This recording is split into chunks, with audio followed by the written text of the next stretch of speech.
L'unité n'aura été que de façade. Moins de 24 heures après avoir désigné un candidat unique pour la présidentielle, deux poids lourds de l'opposition congolaise ont annoncé qu'ils se retiraient de l'accord.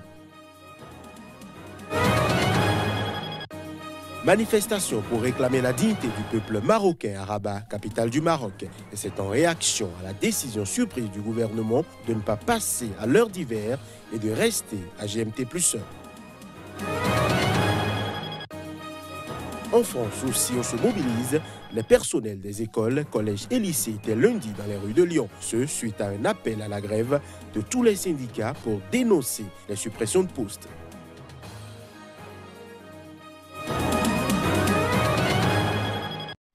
Bienvenue à chacun, bienvenue à tous. Merci de prendre ce rendez-vous de l'information sur SICA.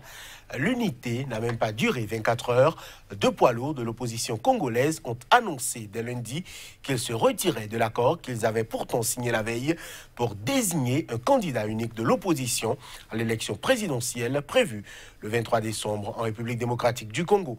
Les présidents de l'UDPS, Félix Tshisekedi, et de l'UNC, Vital Kamerhe, affirment avoir reculé sous la pression de leur base à Kinshasa après l'accord surprise à huis clos à Genève avec 5 autres ténors sur le nom d'un outsider méconnu, Martin Fayoulou.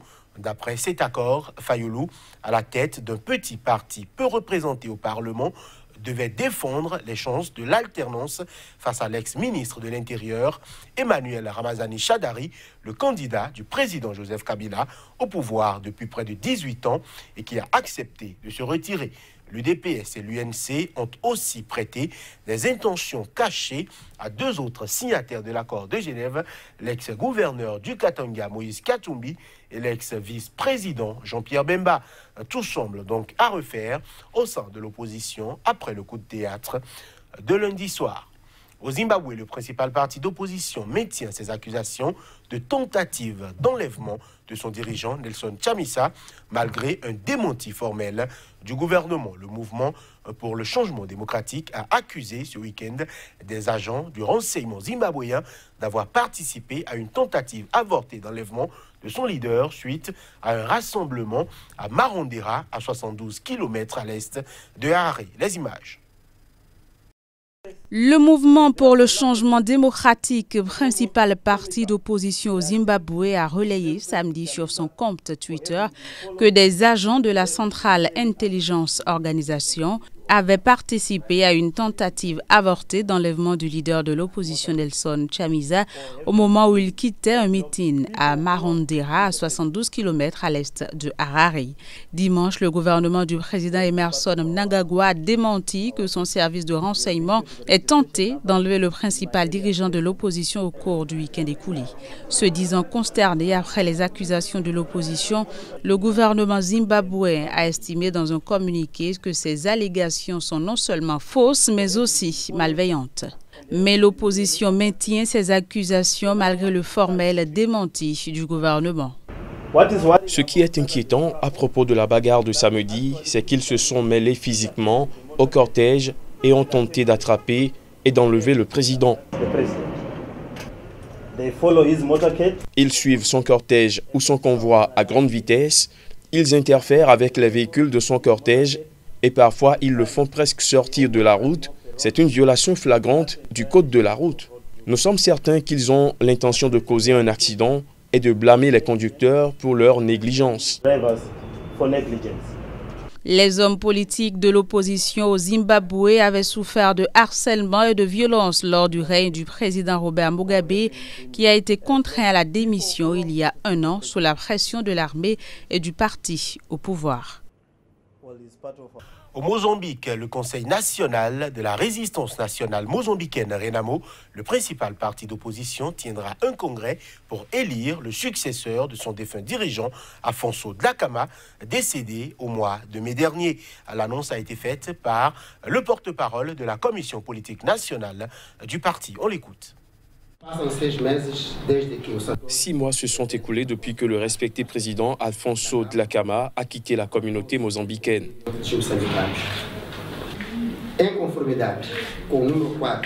Conformément à l'article 19, numéro 4 des statuts, Le parti Renamo élira son président au Congrès. La commission politique nationale exhorte tous les membres et sympathisants du parti Renamo à rester calmes et à être attentifs à tout mouvement visant à perturber le fonctionnement du parti. La commission nationale, par l'intermédiaire de son coordonnateur, son Excellence générale Ossoufo Momadé, réaffirme son devoir de veiller à ce que notre pays parvienne à une paix effective et à une réconciliation nationale authentique. Mesdames et messieurs, cette édition se poursuit. Le procès de l'ancien président ivoirien Laurent Gbagbo s'est poursuivi ce lundi à La Haye devant la Cour pénale internationale. Ses avocats affirment qu'il doit être libéré par la juridiction internationale car son procès pour crime contre l'humanité repose sur une fausse réalité. Voici un extrait des propos de maître Emmanuel Altit. L'enjeu, c'est la liberté d'un homme présumé innocent. Un homme contre lequel il apparaît que rien de solide n'a pu être apporté par l'accusation. Et voilà pourquoi, Monsieur le Président, Madame, Monsieur, il s'agit de justice. C'étaient les rebelles qui attaquaient et les forces de sécurité de Côte d'Ivoire qui se défendaient. Et pas le contraire. C'est ce qui ressort de tous les témoignages. Mais c'est aussi ce que le procureur tente désespérément de cacher. Car alors disparaîtrait la fausse réalité qu'il vous présente et apparaîtrait la véritable réalité, celle d'une attaque planifiée contre les institutions, devant permettre à Alassane Ouattara de se saisir du pouvoir par la force. Dans le massif du Tibesti, au nord du Tchad, des combats ont eu lieu. Samedi, dans cette région, l'armée veut nettoyer la zone des orpailleurs illégaux et prévenir des incursions de rebelles tchadiens venus de la Libye. Plus de précisions à travers cet élément. Situé dans le nord du Tchad, le massif du Tibesti a été le théâtre samedi d'affrontements entre armées et rebelles. En effet, l'armée veut y nettoyer la zone des orpailleurs illégaux et prévenir des incursions de rebelles tchadiens venus de Libye. Des échanges de tirs entre une colonne de l'armée tchadienne et des membres d'un comité d'autodéfense retranché dans des grottes de montagne du Tibesti se sont déroulés. Les combats ont duré plusieurs heures. 2 véhicules de l'armée ont sauté sur une mine et 3 militaires ont été évacués à Faya Largo. Dans la région, se sont installés les membres d'un comité d'autodéfense créé début novembre et dont l'objectif est de défaire l'armée tchadienne, actuellement déployée dans le nord. Samedi toujours, des affrontements armés impliquant des orpailleurs et des rebelles du Conseil de commandement militaire pour le salut de la République ont fait des dégâts matériels et humains. Selon le porte-parole de cette milice, c'est l'armée régulière qui se déguise en orpailleurs, accompagnée de Soudanais Zagawa. Car selon lui, les orpailleurs n'ont pas de véhicules avec des armes lourdes. Aucune communication officielle n'a été donnée au sujet de ces affrontements dans le Tibesti. Dans la foulée, le président tchadien a nommé vendredi un nouveau ministre de la Sécurité originaire du Tibesti. Depuis fin août, l'armée tchadienne a mené plusieurs offensives proches de la frontière libyenne dans le Tibesti pour nettoyer la zone des orpailleurs illégaux et lutter contre les incursions de groupes rebelles tchadiens basés en Libye.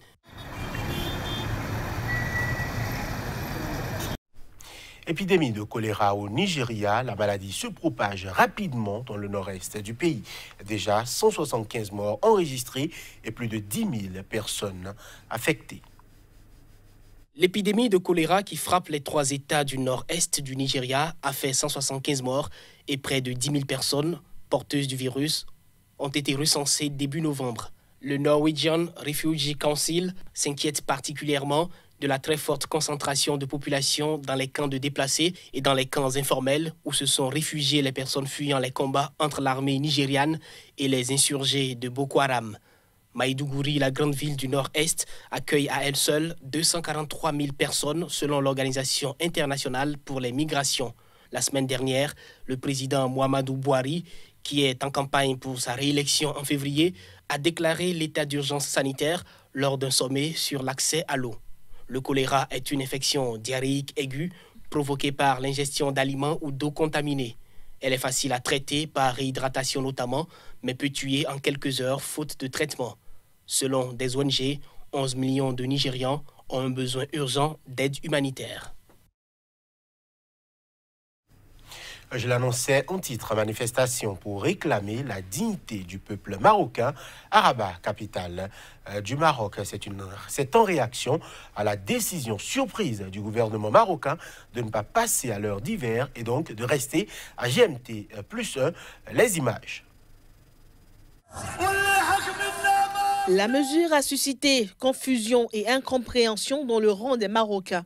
Ils étaient nombreux à scander des slogans et tenir des pancartes antigouvernementales lors d'une manifestation lundi. Vendredi déjà, pour la 3e journée consécutive, des milliers d'élèves ont manifesté après la décision surprise du gouvernement marocain de ne pas passer à l'heure d'hiver et de rester à GMT+1.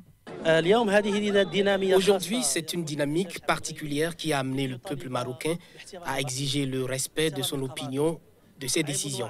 C'est une honte que ce pays soit dirigé par une minorité autoritaire de pouvoir, d'argent, d'économie et de politique, et qu'en plus de cela, il touche à notre heure, à nos heures de sommeil et de réveil.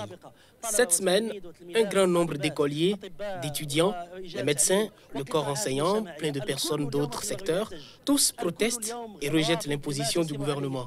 Tout le monde demande au Maroc la dignité et la liberté. Les dirigeants du Maroc doivent écouter leur peuple. Le Maroc a instauré le changement d'heure en 2008 dans le but de réduire sa consommation d'énergie, comme l'avaient fait de nombreux pays européens.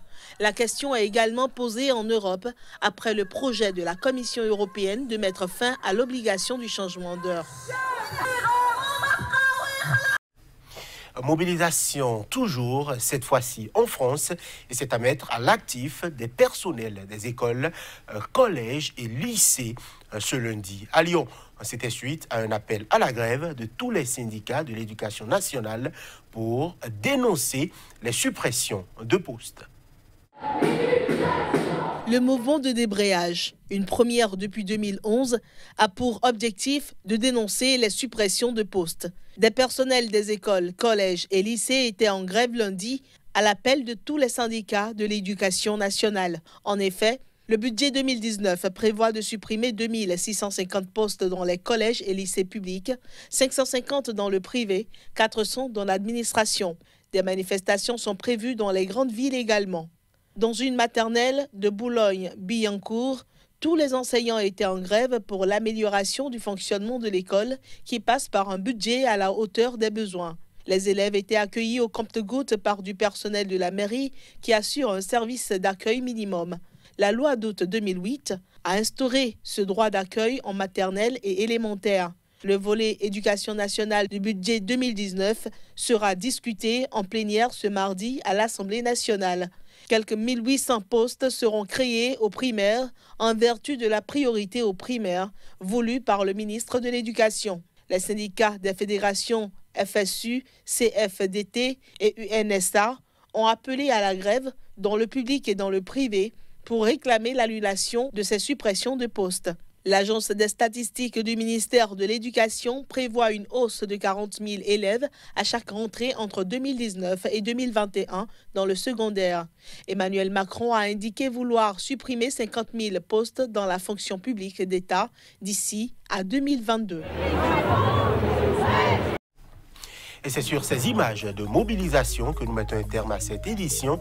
Merci à vous de l'avoir suivi. Merci de nous rester fidèles. À très bientôt pour un autre point de l'actualité sur SICA. D'ici là, portez-vous bien.